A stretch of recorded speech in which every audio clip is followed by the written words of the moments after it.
नमस्कार, मैं हूं दिनेश नागर और आप देख रहे हैं news MP India. Madhya Pradesh के पूर्व मुख्यमंत्री एवं राज्यसभा सांसद दिग्विजय सिंह शुक्रवार को पहुंचे सीहोर जिले के एक दिवसीय दौरे पर, जिन्होंने जावर तहसील के बरलीकला गांव तथा सीहोर तहसील के गुड़भेला गांव में जाकर मृतक किसानों के परिजनों से मुलाकात की तथा उनके हाल जाने।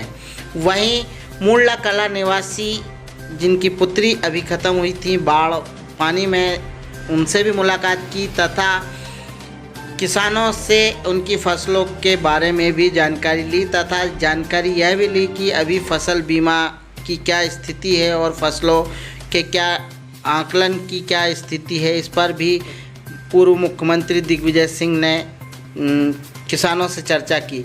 इस अवसर पर मीडिया से बात करते हुए पूर्व मुख्यमंत्री दिग्विजय सिंह ने सरकारों पर निशाना साधते हुए कहा, सुनिए उन्हीं की जुबानी क्या कहते हैं पूर्व मुख्यमंत्री एवं राज्यसभा सांसद दिग्विजय सिंह।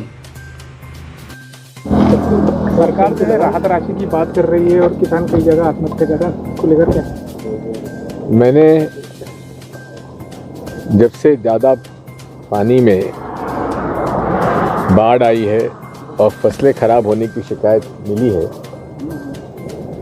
मैं बाढ़ प्रभावित क्षेत्रों में और किसानों से चर्चा करने के लिए गांव में जा रहा हूं। और इसी बीच से मालूम पड़ा ये 2 किसानों ने आत्महत्या की है। तो मैं भी पता लगाना चाहता था कि आखिर कारण क्या है।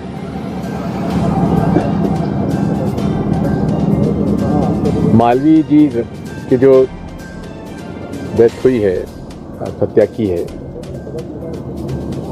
3 एकड़ ज़मीन असिंचित, पूरी सोयाबीन की फसल समाप्त, कर्जा पटाने का दर्द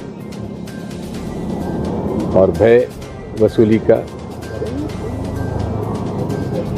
इधर भी बाबू सिंह जी की आत्महत्या हुई,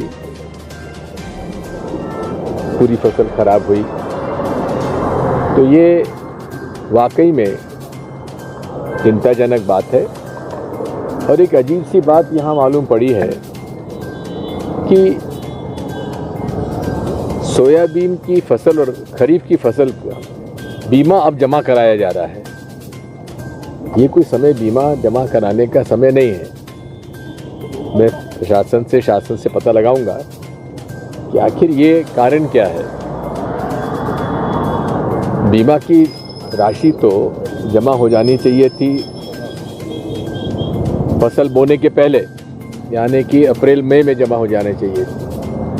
अभी मुझे मालूम पड़ा है कि 1 हफ्ते और उन्होंने बढ़ाई है। तो मुझे ये अंदाज़ा था कि शायद रबी की फसल के लिए बढ़ाई होगी, लेकिन ये तो खरीफ की फसल के लिए बीमा आप ले रहे हैं। और अभी तक इसका कोई सर्वे के आदेश नहीं हुए, जबकि मेरे पास झूला में लाया हूँ, पूरी फसल समाप्त है, 10% भी नहीं निकली। और इस पर हमको विचार करना चाहिए, कृषि विभाग को विचार करना चाहिए कि आखिर आगे चलकर यहाँ का क्रॉपिंग पैटर्न क्या हो, फसल चक्र क्या होना चाहिए।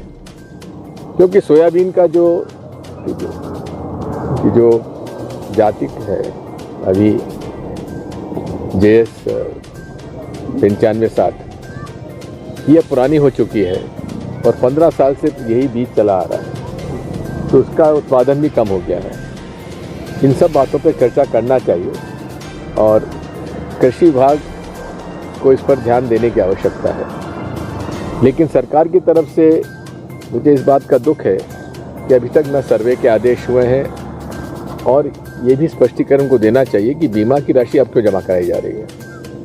रामशिला यात्रा, ये 22 जो उपचुनाव हो रहे हैं 27 जगह, उसमें रामशिला यात्रा का इन्होंने जो एक चालू किया है, इनके पास कोई दूसरा मुद्दा ही नहीं है। सुशांत सिंह जो मामला चल रहा है, सुशासन के पता नहीं क्या कारण है कि जिसकी वजह से इसको इतनी मीडिया में तरजीह दी जा रही है। किसान गृह मंत्री बोल रहे हैं कांग्रेस किसानों के ऊपर ऊंची राजनीति कर रही है। अब भूपेंद्र सिंह जी ने तो 2016 में कहा था कि भूत प्रेतों के कारण किसान आत्महत्या करता है। और इस बार उन्होंने बयान दे दिया कि उसका दिमाग खराब था इसलिए आत्महत्या कर ली। सर आप एमपी पुलिस भर्ती के लिए क्या करोगे? जी आज मतलब भोपाल में आंदोलन था एमपी पुलिस भर्ती के लिए, तो वहाँ पे बच्चों को पुलिस ने खदेड़ा, वहाँ पे मतलब भगा दिया, हम उसके लिए क्या करेंगे? बस हम 3 साल से वैकेंसी नहीं आ रही पुलिस। बिल्कुल, मैं इस बारे में लिख भी चुका हूँ, कह भी चुका हूँ और ये मांग कर चुका हूँ कि प्रदेश में नियम और कानून में हमारे समय जो बात थी कि मध्य प्रदेश में जिस बच्चे ने सर 3 साल से भर्ती नहीं आ रही, रोज मतलब ट्विटर हाई स्कूल और हायर सेकेंडरी स्कूल जिसने की हो उसी को यहाँ भर्ती और नौकरी के लिए उसकी प्राथमिकता हो, और नहीं निकल रही है उसके लिए सरकार से मांग करेंगे। मंडी कर्मचारियों पे भी आज जो वो तो बहुत ही, मैं तो इस बारे में पूरा मैंने ऑर्डिनेंस देखा है। तीनों ऑर्डिनेंस जो है वो तीनों जो है किसानों के खिलाफ है। केंद्र सरकार राज्यों के अधिकार छीन रही है, मंडियों के कानून का अधिकार छीन रही है और किसानों का शोषण का एक रास्ता खोल रही है।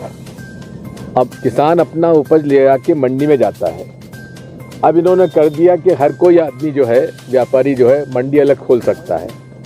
इसका मतलब ये है कि वहाँ जो अभी ऑक्शन होता है, बोली लगती है, अब बोली नहीं लगेगी। और कोई भी किसान के यहाँ वो गया प्राइवेट मंडी में, उसको कहा कि हम तुमको 4000 देंगे, उसने कहा मैं बगल वाली मंडी में जाता हूँ, वहाँ कह दिया साहब उसको 3900 में खरीदेंगे। अब चौथे में चला गया तो 3800 में खरीदेंगे। तो जो एक सामूहिक रूप से एक स्थान पर सब बोली लगाने वाले आ जाते थे खरीदार, अब नहीं होगा, तो इससे किसान का शोषण होगा। और किसके लिए रास्ता खोला जा रहा है? बड़े बड़े उद्योगपतियों के लिए, बड़े बड़े कॉरपोरेट हाउसेस के लिए। और ये वो लोग हैं जो अरबों रुपए का माल खरीदेंगे, होर्ड करेंगे, और उसमें भी एसेंशियल कमोडिटी एक्ट, उसको भी उन्होंने स्टॉक लिमिट हटा दी है। इसका मतलब यह है कि बड़ा से बड़ा आदमी जो है हजारों टन माल खरीद सकता है और फिर उसमें भाव जब बढ़े उसमें अरबों रुपए कमाए। तो ये पूरे तरीके से किसान विरोधी है। पंजाब और हरियाणा में तो इसका आंदोलन चालू हो गया है और मध्य प्रदेश के किसानों को भी जागृत होने की आवश्यकता है। चुनाव को लेकर कांग्रेस ये पूरा निजीकरण ही है। मंडी का और दूसरा साथ में यह भी है कि जो हमारे पंडित जवाहरलाल नेहरू ने बड़े बड़े कारखाने शुरू किए थे, उनका निजीकरण हो रहा है। उन निजीकरण के माध्यम से जो गरीब, जो अनुसूचित जाति, जनजाति, पिछड़ा वर्ग और अब सामान्य जाति के भी जो गरीब तबके के बच्चों को आरक्षण का लाभ मिलना चाहिए था, अब निजीकरण से ये आरक्षण का लाभ उन्हें नहीं मिलेगा। तो मूल रूप से भारतीय जनता पार्टी जो है कांग्रेस के आरक्षण के को समाप्त करने के लिए इन PSUs का ये निजीकरण कर रही है। धन्यवाद।